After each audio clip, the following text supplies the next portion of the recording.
अभी बच्चों को लेके निकले हैं ताकि हम डिनर बाहर कर सकें और देखें कि क्या कुछ है, ताकि फिर देखें कि डिनर करना क्या। अभी तक तो सोच रहे हैं कि क्या डिनर करेंगे, कुछ समझ में नहीं आ रहा, और कोई कुछ कह रहा कोई कुछ कह रहा। तब सोचा जाके देखेंगे, जो अच्छा लगा वो खा लेंगे।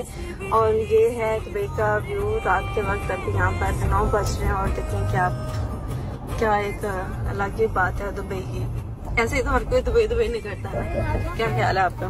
सही बात है, दुबई बहुत इस टाइम पे एडवांस है। बिल्कुल most modern city the world जा रहा है ऑलमोस्ट। और बच्चे कह रहे हैं कि हमने तो बड़े होकर ना दुबई में मूव हो जाना है, फिर मामा पापा को भी दुबई मूव करवा देंगे।